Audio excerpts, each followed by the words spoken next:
नमस्कार साथियों, study IQ IAS Hindi के सी दिस वीक प्रोग्राम पर आप सभी का स्वागत है। मेरा नाम है कुणाल। आइए सबसे पहले आगे बढ़ते हुए देखते हैं कि हम लोग इस प्रोग्राम में सी दिस वीक के हिस्से के रूप में इस बार क्या पढ़ने वाले हैं। तो देखिए, इस बार सी दिस वीक में हम लोग पढ़ने वाले हैं कैरेबियन सागर को। ये कैरेबियन सागर की वैश्विक अवस्थिति है, जहां हमें पता चल रहा है कि ये सागर दो महाद्वीपों के बीच में स्थित है, और जिन दो महाद्वीपों के बीच में ये स्थित है वहाँ उत्तरी अमेरिकी महाद्वीप और दक्षिणी अमेरिकी महाद्वीप है। वहीं इसके साथ ये जो सागर है, ये सागर दरअसल उत्तर अटलांटिक महासागर का पश्चिमी विस्तार है, जो हमें यहाँ पर प्रॉपरली देख करके समझ में भी आ रहा है। इसके साथ ही ये सागर गल्फ ऑफ मैक्सिको यानी कि मैक्सिको की खाड़ी के साथ भी जुड़ा हुआ है। इसके अलावा इसके आसपास के क्षेत्रों की बात करें तो इसका दक्षिणी क्षेत्र है, वहाँ हमें दक्षिणी अमेरिकी महाद्वीप देखने को मिल जाएगा। साथ ही इसके पश्चिम में और इसके उत्तर में हमें देखने को मिल जा रहा है उत्तरी अमेरिका, और साथ साथ इसके उत्तरी क्षेत्र में ही हमें ये कैरिबियाई द्वीप समूह भी देखने को मिल रहे हैं। ठीक है, इसके साथ साथ अगर हम लोग बात करें कि यहाँ पर क्या क्या खास ज्योग्राफिकल फीचर हैं, तो देखिए, जैसा कि आपको जस्ट अभी मैंने बताया कि Caribbean Sagar gulf of Mexico के साथ जुड़ा हुआ है, लेकिन गल्फ ऑफ मैक्सिको यानी कि मैक्सिको की खाड़ी के साथ कैरेबियन सागर को जोड़ने वाला एक खास चैनल है, जिसको हम लोग कहते हैं युकाटन चैनल। तो ये आप लोग को नोट डाउन करके रखना पड़ेगा, क्योंकि ये किसी भी एग्जाम में पूछा जा सकता है। युकाटन चैनल के अलावा हम लोग वहीं यहाँ पर ये भी देखते हैं कि उत्तरी अटलांटिक महासागर के अंदर सारगासो सागर भी है, और ये हमारा जो कैरेबियन सागर है और जो सारगासो सागर है, ये दोनों आपस में जुड़ते हैं, पर इनको जोड़ने के लिए बीच में दो अलग अलग पासेज यानी कि दो अलग अलग मार्ग हमें देखने को मिलते हैं। एक है यहाँ पर विंडवर्ड पासेज और दूसरा है यहाँ पर, एक हो गया हमारा विंडवर्ड पासेज और दूसरा है यहाँ पर हमारा मोना पासेज। तो ये जो दोनों पासेज हैं, ये दोनों पासेज हमें ले जाते हैं उत्तर अटलांटिक महासागर में सारगासो सागर की तरफ। इसके अलावा वहीं हमें यहाँ पर देखने को मिल जाते हैं कुछ अलग अलग बेसिन, जैसे कि यहाँ पर ग्रेनाडा बेसिन है, साथ साथ वेनेजुएला बेसिन है, कोलंबियन बेसिन है, साथ साथ निकारागुआ राइस, गौडा बैंक और युकाटन बेसिन, साथ साथ केमन रिज। ये इसके तहत कुछ खास अलग अलग ज्योग्राफिकल फीचर्स हमें देखने को मिल जाते हैं। वहीं इस क्षेत्र की एक खास बात यह भी है कि दरअसल कैरेबियन सागर जुड़ता है प्रशांत महासागर से भी, पर कैरेबियन सागर को प्रशांत महासागर से जोड़ने की भूमिका निभाते हैं पनामा कैनाल। तो पनामा कैनाल के माध्यम से, यानी कि जो पनामा नहर है उसके माध्यम से हम देखते हैं कि कैरेबियन सागर पैसिफिक ओशन यानी कि प्रशांत महासागर से जुड़ जाता है। इसके अलावा हम लोग को यहाँ पर देखने को मिलते हैं बहुत सारे अलग अलग देश। दरअसल जो ये हमारा कैरिबियन सागर वाला क्षेत्र है, यहाँ तो हमें कुछ खास देखने को देश मिल ही जाते हैं, जिसमें हमें उत्तर अमेरिका के देश और दक्षिणी अमेरिका के देश देखने को मिलते हैं। लेकिन इसके अलावा यहाँ पर हमें कई अलग अलग द्वीपीय देश देखने को मिलते हैं। दरअसल ये जो कैरिबियाई सागर है, इसके पास कैरिबियाई द्वीप समूह भी मौजूद है, और जो ये कैरिबियाई द्वीप समूह हैं, यहाँ पर 7000 से ज़्यादा छोटे बड़े अलग अलग द्वीपीय देश हमें देखने को मिलते हैं।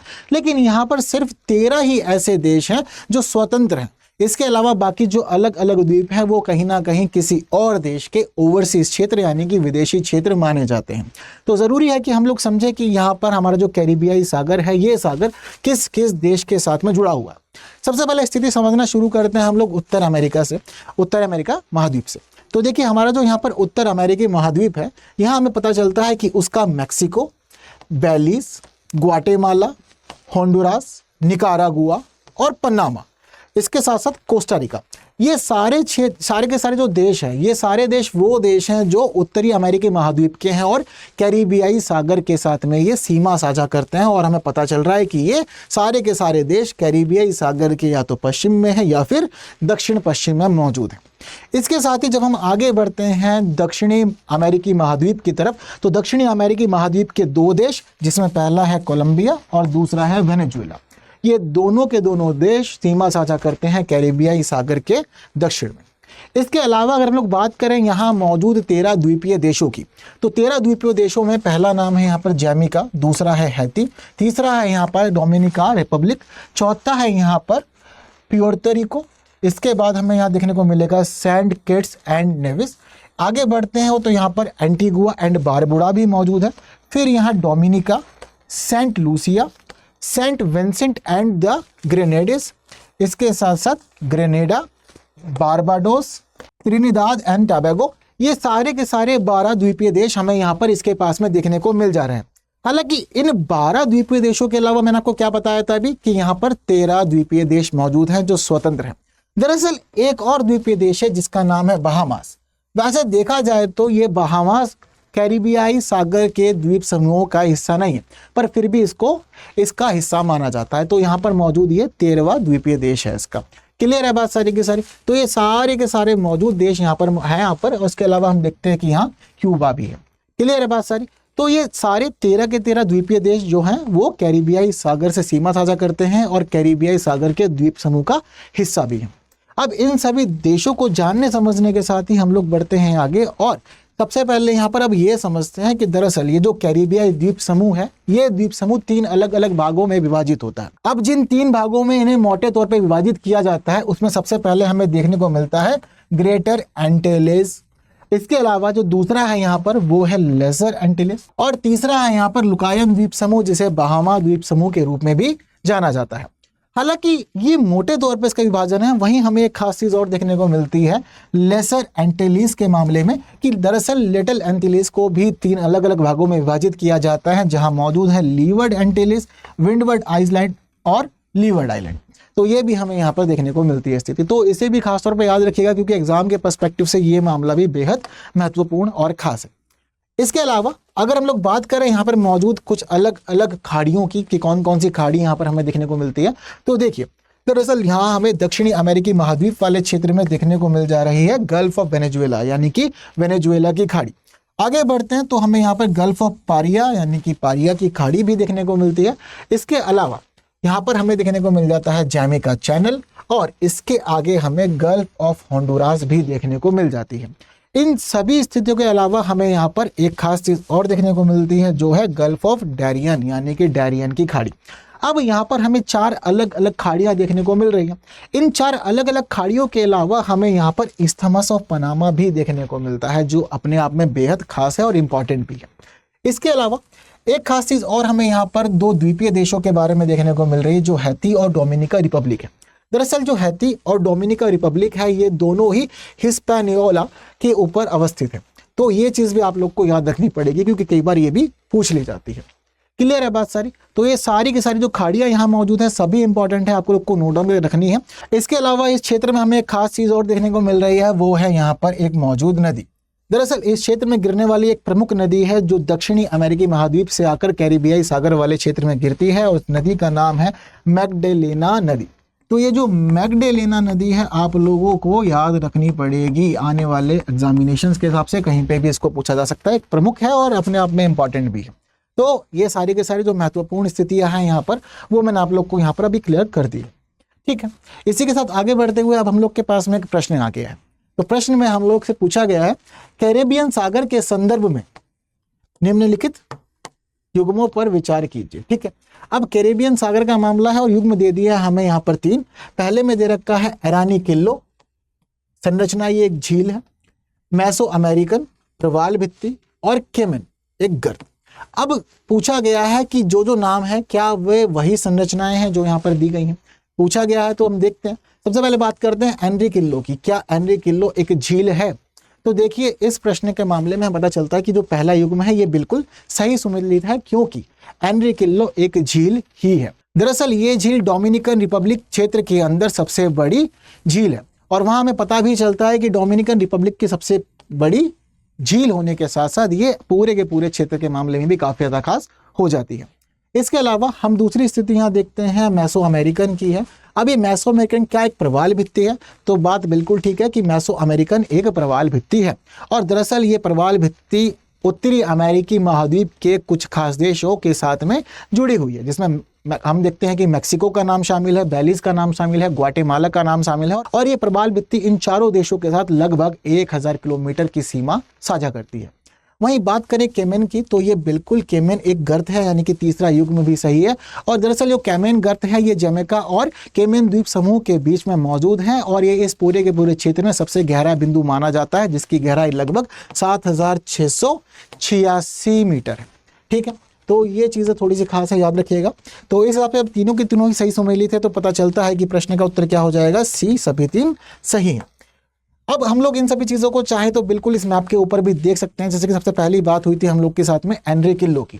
ठीक है, अब ये एनरीकिल्लो जो है दरअसल ये मौजूद है डोमिनिकन रिपब्लिक के अंदर, तो हमें यहाँ पर ये इस पर्टिकुलर क्षेत्र में देखने को मिल जाएगी। ठीक है, इसके अलावा जो हमारी दूसरी खास बात थी यहाँ पर वो थी मेसो अमेरिकन। अब देखिए मेसो अमेरिकन के बारे में मैंने आप लोग को बताया था कि ये बैरियर रीफ है और कई देशों के साथ में सीमा साझा करते हैं, तो हमें ये यहाँ पर मैक्सिको, बेलीज, ग्वाटेमाला और होंडुरास के साथ देखने को मिलती है और लगभग 1000 किलोमीटर की सीमा यहाँ पर ये मेसो अमेरिकन बैरियर रीफ बनाती है। हालांकि ये पूरी दुनिया के अंदर दूसरी सबसे बड़ी बैरियर रीफ भी मानी जाती है। सबसे बड़ी कौन सी है? ग्रेट बैरियर रीफ जो ऑस्ट्रेलिया की है, उसके बाद इसका दूसरा स्थान है। ठीक है, इसके साथ ही केमेन गर्त की बात भी हम लोगों ने देखी थी प्रश्न में, तो जो केमेन गर्त वाला क्षेत्र है वो यहाँ हमें देखने को मिल जाता है।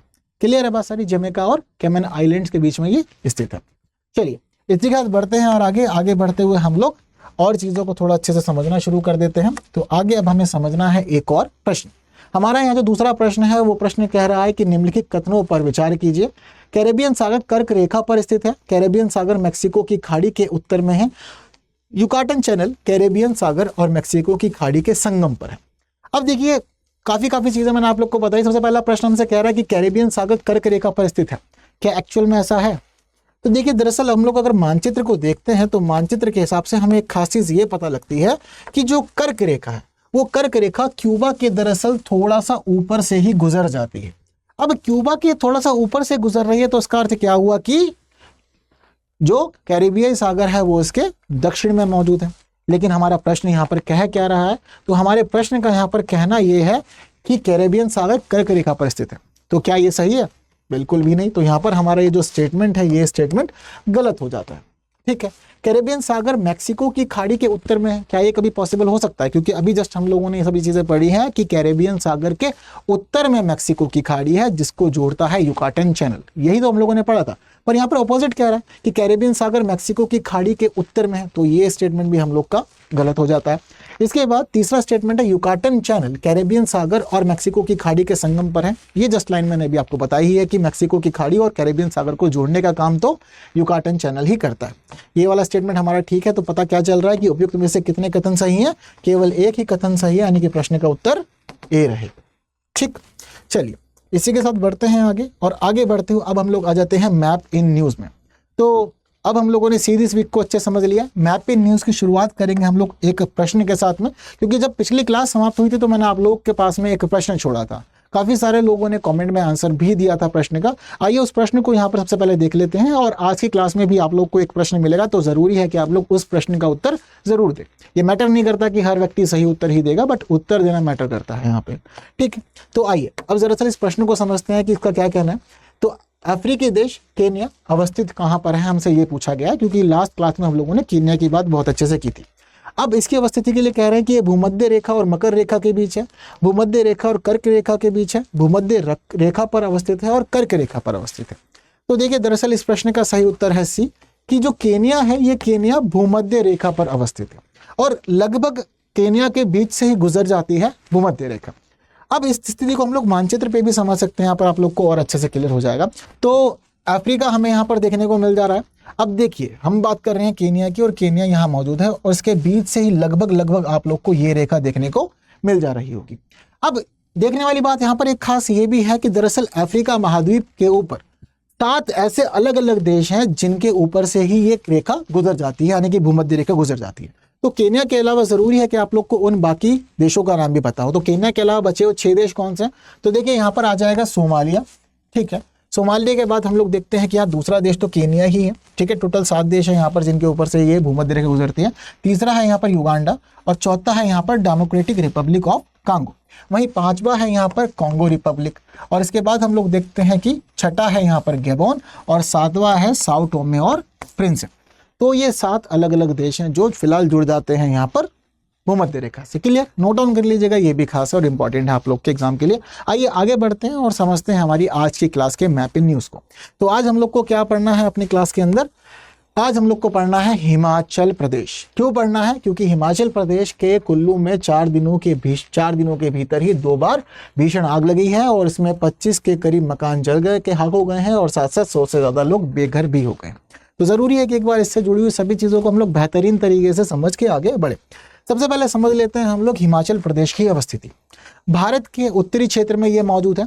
वहीं साथ साथ हमें पता चलता है कि ये उत्तरी क्षेत्र में 4 अलग अलग राज्यों से सीमा साझा करता है और वहीं 2 यूटी से सीमा साझा करता है। तो कई बार हमारे एग्जामिनेशंस के अंदर ऐसी चीज़ें भी पूछ ली जाती है, तो पता होनी हमें चाहिए। तो जिन 4 अलग अलग राज्यों से सीमा साझा करता है उसमें पहला है यहाँ पर पंजाब, दूसरा है हरियाणा, तीसरा है उत्तर प्रदेश और चौथा है उत्तराखंड। वहीं जिन 2 यूटी यानी कि केंद्र शासित प्रदेशों से सीमा साझा करता है उसमें है लद्दाख और जम्मू कश्मीर। क्लियर है बात सारी? ठीक है, आइए आगे बढ़ते हुए अब हम लोग हिमाचल प्रदेश के मामले में कुछ भौगोलिक विशेषताओं को भी समझ लेते हैं। दरअसल हिमाचल प्रदेश एक पहाड़ी क्षेत्र है और पहाड़ी क्षेत्र होने के पीछे का रीजन दरअसल यह है कि हिमाचल प्रदेश राज्य हिमालय पर्वतमाला के तहत अवस्थित है। अब यहाँ हमें पता चलता है कि हिमाचल प्रदेश राज्य के अंदर हिमालय पर्वतमाला की सभी रेंज हमें देखने को मिल जाते हैं। यहाँ सबसे ऊपर ट्रांस हिमालय, फिर ग्रेट हिमालय यानी कि बृहत हिमालय, जिसके बाद लघु हिमालय और सबसे नीचे शिवालिक रेंज हमें देखने को मिल रही है।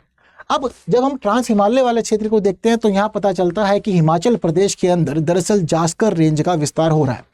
जास्कर रेंज वैसे तो मुख्य रूप से लद्दाख वाले क्षेत्र में देखने को मिलती है, लेकिन फिर भी हिमाचल प्रदेश में इसका विस्तार होता है। इसके बाद जब हम लोग नीचे आते हैं तो हमें यहाँ लघु हिमालय वाले क्षेत्र में पीर पंजाल रेंज और साथ साथ धौलाधर रेंज देखने को मिलती है। हालांकि ये दोनों रेंज ऐसी है जो मुख्य रूप से जम्मू कश्मीर वाली भूमि पर देखने को मिलती है, लेकिन फिर भी जम्मू कश्मीर के साथ साथ इनका विस्तार हमें हिमाचल प्रदेश में भी देखने को मिल जाता है। वहीं जब हम लोग नीचे आते हैं लघु हिमालय वाले क्षेत्र में ही तो हमें यहाँ पर मसूरी रेंज और नाग टिब्बा रेंज देखने को मिलती है। तो मसूरी रेंज जो है उसी की ही एक शाखा है नाग टिब्बा, हालांकि बस इनका विस्तार थोड़ा अलग अलग दिशाओं में ये पता चलता है। और नाग टिब्बा की स्थिति ऐसी है कि नाग टिब्बा आगे बढ़ते हुए पहुंच जाती है नेपाल के अंदर, तो नेपाल तक हम इसका विस्तार देख लेते हैं। वहीं मसूरी रेंज पहुंच जाती है उत्तराखंड राज्य के अंदर। इसके अलावा शिवालिक रेंज में जब हम लोग आते हैं तो हमें यहाँ पर शिमला पहाड़ियाँ देखने को मिल जाती हैं। तो इस प्रकार से हम देखते हैं कि हमारा जो हिमाचल प्रदेश राज्य है वो हिमालय पर्वतमाला की सभी रेंज से जुड़ा हुआ है, उसकी सभी रेंज हमें इस राज्य के अंदर देखने को मिल जाती है। हालांकि इन प्रमुख पर्वत श्रेणियों के अलावा हमें यहाँ पर कुछ प्रमुख दर्रे भी देखने को मिलते हैं। तो ट्रांस हिमालय वाले क्षेत्र में हमें यहाँ पर बारालाचाला दर्रा देखने को मिल जाता है। वहीं इसके साथ हमें यहाँ पर शिवकिला दर्रा देखने को मिल जाएगा। जब हम लोग नीचे आते हैं तो हमें रोहतांग दर्रा भी यहाँ पर देखने को मिल जा रहा है। तो इस प्रकार से हिमाचल प्रदेश की भूमि पे हमें 3 अलग अलग दर्रे देखने को मिल रहे हैं इन पर्वत श्रेणियों के साथ। ठीक है, तो आइए इसी के साथ हम लोग आगे बढ़ते हुए बात कर लेते हैं हिमाचल प्रदेश की भूमि पर मौजूद प्रमुख नदियों की। तो देखिए हिमाचल प्रदेश के मामले में हमें खास तौर पे 5 नदियों को पढ़ना पड़ता है, जिसमें नाम शामिल है चिनाब, रावी, व्यास, सतलज और यमुना का। अब देखिए इन 5 नदियों में से भी 3 नदियां ऐसी हैं जिनका उद्गम होता है हिमाचल प्रदेश की भूमि पर ही, जिसमें चिनाब, रावी और व्यास शामिल है। आइए इन सभी के बारे में हम लोग धीरे धीरे आप जानते हैं। तो सबसे पहले बात करते हैं हम लोग चिनाब की। तो देखिए चिनाब नदी का उद्गम होता है बारालाचाला दर्रे के पास से।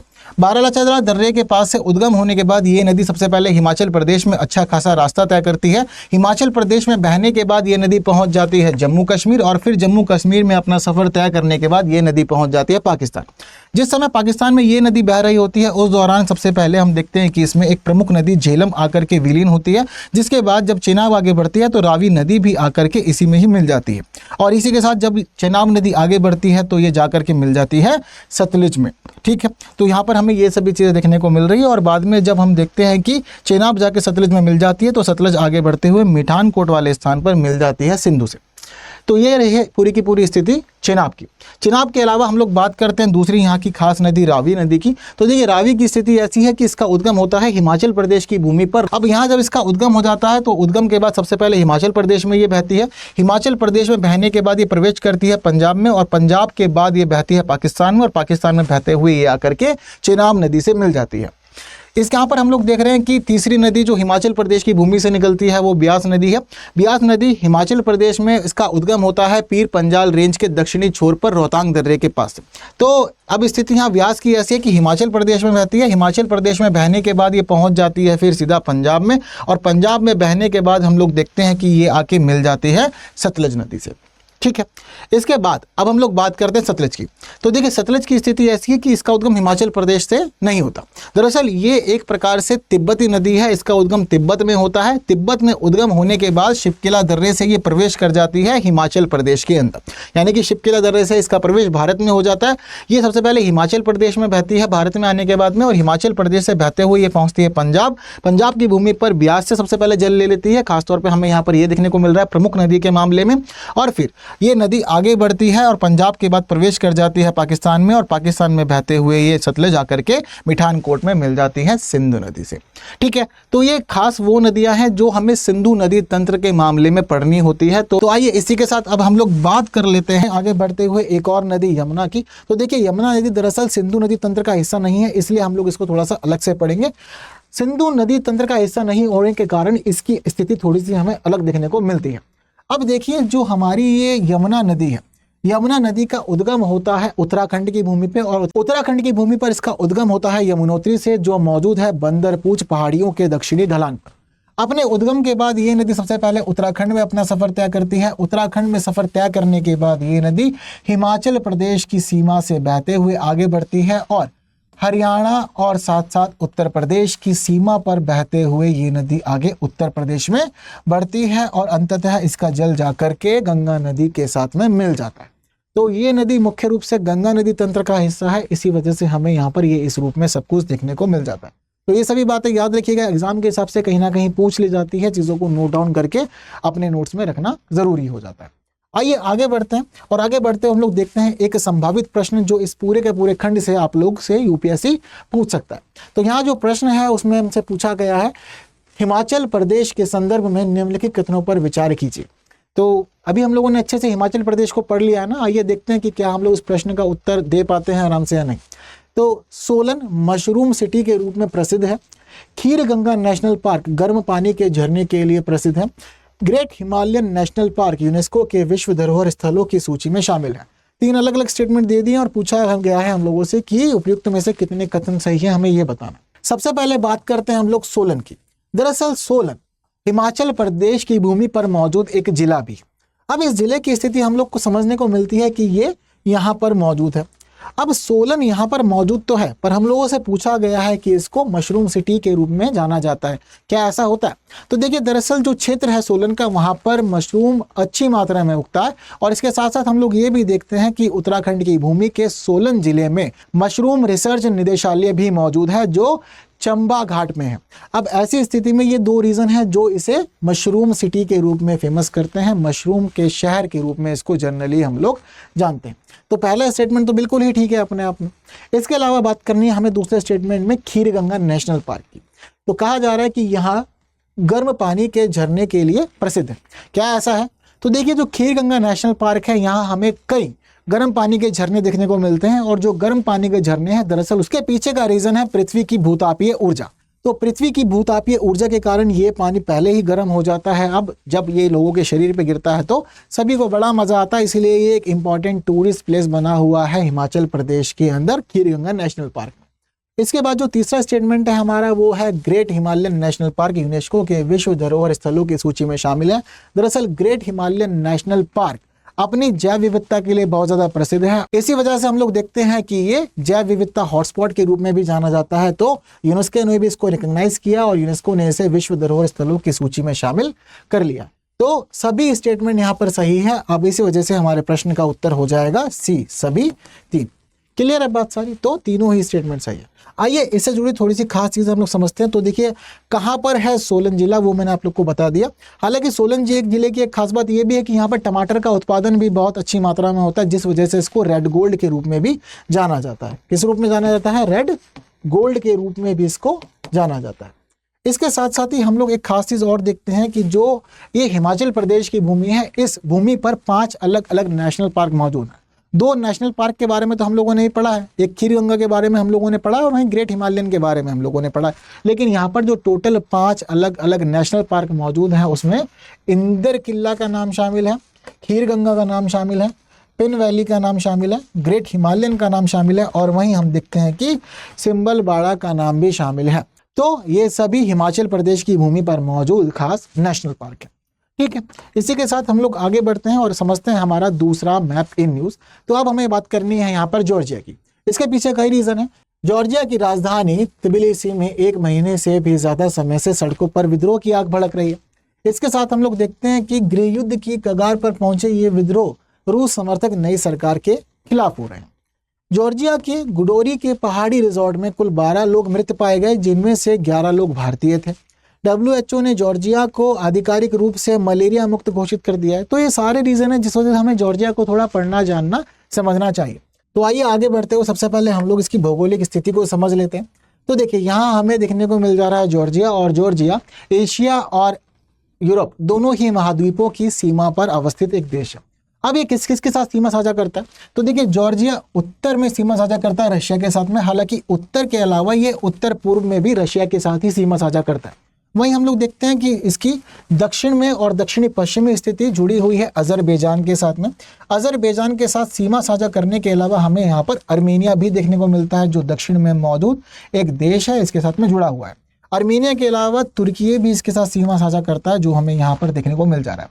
तो उत्तरी भूमि पर रूस के साथ सीमा साझा हो रही है, जो पहुंच जा रही है उत्तर पूर्व तक। वहीं देखने को मिल रहा है कि दक्षिण में अजरबैजान दक्षिण पूर्व तक इसके साथ सीमा साझा कर रहा है, दक्षिण में अर्मेनिया सीमा साझा कर रहा है, और साथ साथ दक्षिण में ही तुर्की भी सीमा साझा कर रहा है। वहीं देखें तो जॉर्जिया का पश्चिमी क्षेत्र ब्लैक सी के साथ में सीमा साझा करता है। तो हमें यहाँ प्रॉपरली पता लग रहा है कि कितने देश मौजूद हैं, रशिया, अजरबैजान, अर्मेनिया और तुर्की। ये 4 देश ऐसे हैं जो सीमा साझा कर रहे हैं जॉर्जिया के साथ में। वहीं एक सी है, एक सागर है जो ब्लैक सी। तो हमें यहाँ पर 4 अलग अलग देश और एक सी जॉर्जिया के साथ सीमा साझा करते हुए देखने को मिल जा रहे हैं। इसी के साथ जब हम आगे बढ़ते हैं तो थोड़ी सी इसकी भौगोलिक स्थिति को भी समझ लेते हैं। तो इसके बारे में क्या क्या खास चीज़ें हमें समझनी है। तो जॉर्जिया का जो उत्तरी क्षेत्र है, यहाँ पर हमें देखने को मिल जा रहा है ग्रेट कॉकेसस रेंज। ठीक है, ये बहुत ज़्यादा इंपॉर्टेंट है, आप लोगों से किसी भी एग्जाम में पूछी जा सकती है। तो इसका जो उत्तरी क्षेत्र है वहाँ पर हमें ग्रेटर कॉकेसस रेंज देखने को मिल जा रही है। वहीं ग्रेटर कॉकेसस रेंज के अलावा हमें जॉर्जिया के दक्षिणी क्षेत्र में लेसर कॉकेसस रेंज भी देखने को मिल रही है। तो उत्तरी क्षेत्र में ग्रेटर कॉकेसस रेंज देखने को मिल रही है, हमें यहाँ पर इसका अच्छा खासा विस्तार देखने को मिल जा रहा है। वहीं दक्षिणी क्षेत्र में लेसर कॉकेसस रेंज का विस्तार हमें अच्छा खासा देखने को मिल रहा है। वहीं जॉर्जिया की जो मध्य भूमि है ये मैदानी भाग है।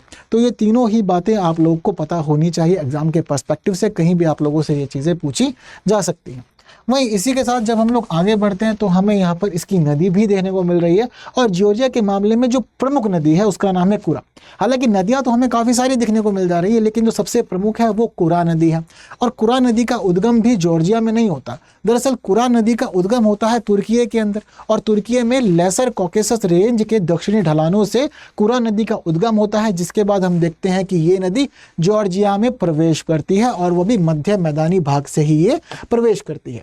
मध्य मैदानी भाग से प्रवेश करने के बाद हम देखते हैं कि ये नदी आगे बहती है, वह पहुंच जाती है अजरबैजान की भूमि पे, और अजरबैजान की भूमि पर पहुंचने के बाद अंततः ये नदी कैस्पियन सागर में जा गिरती है।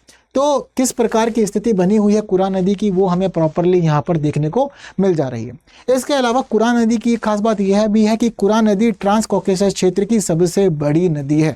इसलिए मैंने आपको पहले ही कह दिया था कि प्रमुख नदी हमें यह कुरा समझनी है यहाँ पर। तो प्रमुख किस मामले में, पहली बात तो जॉर्जिया की क्या क्या स्थिति रही है इसके मामले में। वहीं दूसरी स्थिति ये भी है कि ट्रांस कॉकेसस रेंज में या ट्रांस कॉकेसस क्षेत्र में हमें देखने को मिल रहा है कि ये सबसे बड़ी नदी। आइए अब हम लोग आगे बढ़ते हुए इस खंड से संबंधित एक प्रश्न देख लेते हैं कि आने वाले एग्जामिनेशन में किस प्रकार का प्रश्न पूछा जा सकता है। तो प्रश्न है हमारे पास में, निम्नलिखित युग्मों पर विचार कीजिए। प्राय समाचारों में रहे क्षेत्र जिस देश में ये अवस्थित हैं। तो एक तरफ हमें क्षेत्र दे रखे हैं, वहीं दूसरी तरफ दे रखा है कि वो किस देश में, हमें ये बताना है। दक्षिण ओसेशिया, अबखाजिया, खैबर पख्तूनख्वा। तो पहले जो दक्षिण ओसेशिया उसके लिए कहा जा रहा है कि ये ऑस्ट्रेलिया में मौजूद है, ऐसा बिल्कुल भी नहीं है, ये गलत युग्म है। इसके पीछे का रीज़न क्या है कि दरअसल दक्षिण ओसेशिया और अबखाजिया ये दोनों ही जॉर्जिया की भूमि पर मौजूद हैं, लेकिन ये दोनों ही अलगाववादी क्षेत्र के रूप में जाने जाते हैं। दरअसल जिस समय सोवियत काल था उस समय ये दोनों ही क्षेत्र स्वायत्त शासन से संचालित हुआ करते थे, लेकिन 1980 के दशक में यहाँ पर जॉर्जियाई राष्ट्रवाद उभर गया, जिसके बाद में इन्होंने जॉर्जिया की सरकार के खिलाफ प्रदर्शन करने शुरू कर दिए। 1990 के दौरान हम देखते हैं कि अलगाववादी संघर्ष काफ़ी ज़्यादा आगे बढ़ गया और चीज़ें सरकार के विरुद्ध बढ़ती चली गई। लेकिन जैसे ही 2008 आया तो 2008 में रूस और जॉर्जिया के बीच का युद्ध समाप्त हो गया। अब इस युद्ध की समाप्ति के साथ ही हम देखते हैं कि रशिया के द्वारा दक्षिण ओसेशिया और अबखाजिया दोनों ही क्षेत्रों को स्वायत्त क्षेत्र के रूप में मान्यता दी गई। इनकी जो स्वतंत्रता है उस स्वतंत्रता को यहाँ पर रिकॉग्नाइज किया गया, और मंजूरी देने के बाद हम लोग देखते हैं कि दुनिया के कई देश ऐसे हो गए जो आज के समय में इन दोनों ही भूमियों को, दक्षिण ओसेशिया को और अबखाजिया को, एक स्वतंत्र देश मानते हैं, अलग मानते हैं जॉर्जिया से। तो ये स्थिति यहाँ पर इसकी बनी हुई है। तो इस वजह से कई बार चर्चाओं में रहता है यहाँ पर, तो यहाँ पर भी इसी वजह से इसको पूछा गया। तो पहला युग में तो सही सुमेलित नहीं है, लेकिन दूसरा युग में यहाँ पर बिल्कुल सही सुमेलित हमें दिखने को मिल रहा है। इसके अलावा खैबर पख्तूनख्वा की बात करें तो कहा जा रहा है कि ये अफगानिस्तान में मौजूद है, ऐसा भी नहीं है। दरअसल खैबर पख्तूनख्वा मौजूद है पाकिस्तान में। तो तीसरा युग में भी हमारा गलत सुमेलित है, तो सिर्फ एक ही सही है यहाँ पर दूसरा युग में, जिस वजह से प्रश्न का उत्तर हो जाएगा ए, केवल एक। क्लियर है बात सारी। आइए जरा इनको हम लोग मानचित्र में भी देख लेते हैं। तो देखिए जॉर्जिया की भूमि हमें कुछ इस प्रकार की देखने को मिलती है, और जॉर्जिया की भूमि में हमें यहाँ पर उत्तर में देखने को मिल जा रहा है दक्षिण ओसेशिया, और वहीं जॉर्जिया के पश्चिम में देखने को मिल जा रहा है अबखाज़िया।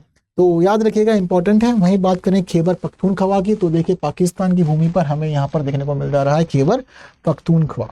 ठीक है, तो याद रखिएगा ये सभी चीज़ें। आइए आगे बढ़ते हैं और आज की क्लास का अंतिम प्रश्न देख लेते हैं, जिसका उत्तर आप सभी लोगों को कमेंट बॉक्स में देना है। प्रश्न है, जॉर्जिया की अवस्थिति है काला सागर के पश्चिम में, भूमध्य सागर के उत्तर में, कैस्पियन सागर और काला सागर के मध्य में, फारस की खाड़ी और कैस्पियन सागर के मध्य में। तो इस प्रश्न का उत्तर आप सभी को फिलहाल देना होगा कमेंट में, जिसके बाद अगली क्लास में हम सभी लोग इस प्रश्न पर चर्चा करेंगे और देखेंगे कि सही उत्तर इसका क्या है। और प्रश्न का उत्तर सभी को जरूर देना।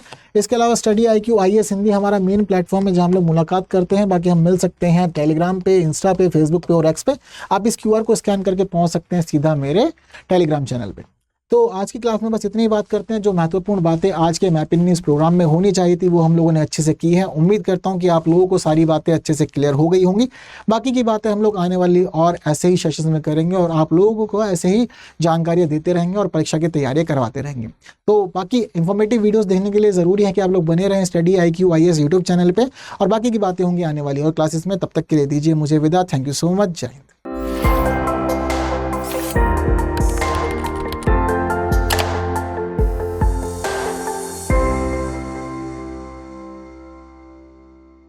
हिंदी में UPSC की तैयारी से संबंधित प्रोग्राम्स को देखने के लिए सब्सक्राइब करें स्टडी IQ IAS हिंदी।